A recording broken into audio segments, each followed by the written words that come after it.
So for me, the most iconic part of a 1940s look is actually the hair, because I think even if you do the makeup and you buy a lovely outfit, if your hair's not right and it's modern looking, then it sort of ruins it all. So this is really what brings it all together. Last night, Casey put in hair rollers and she set her hair using setting lotion. You sleep on them overnight, you get used to doing that, and then wrap it up with a headscarf, and then the next day it's ready to take out. When you take the rollers out, just be careful not to tug at them because they can get tangled in the hair. So just take them out nice and slowly and gently.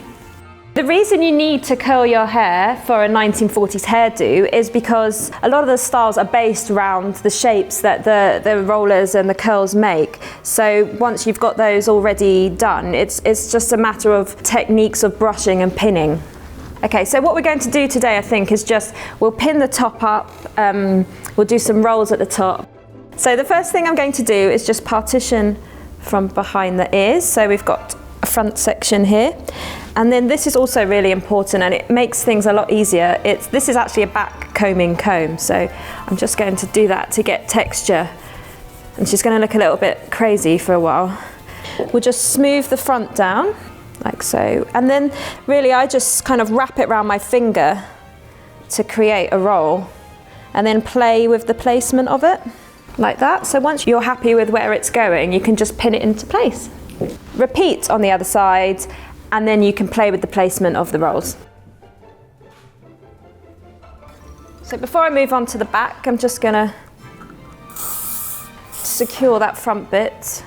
Casey's hairline's like mine. She's got lots of little fine baby hairs, which I really like. And I actually think that 1940s hairstyles look better when they're not sort of slick, what you call pin-up hair. I just think that looks a bit too contrived. And I think that women at home would have been, doing their own hair. They didn't have hairdressers at home doing it for them. So a little bit of frizz and a little bit of mess, and I think it looks much more authentic.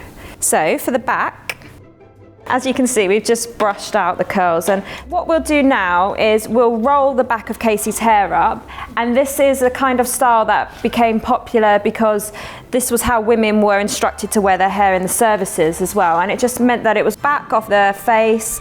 It's very neat, very pretty look, and it's quite easy to recreate.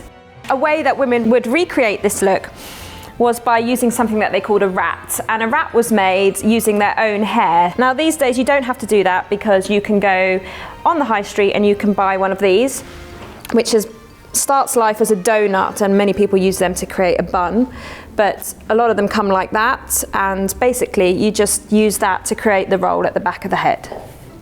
So I'm just going to brush the underside because that's actually the side that you're going to see that's going to wrap around. And once I've done that, I'm going to take the hair rat and wrap the ends around it. And then we're going to begin to roll upwards. So once you get to the nape of the neck, start to pin it in place. So then we're going to start spreading the hair around the rat and pinning in place. You just got to make sure that you can't see the end of the rat. Okay, just finishing up. And then we just turn Casey around, and there we have the roll. So there we have the finished hairdo with the back roll using the rat or donut, and then the iconic victory roll at the front. And I think this is quite an achievable hairdo that you can do yourself at home, nice and simple, if you're coming along to the Duxford Battle of Britain Air Show.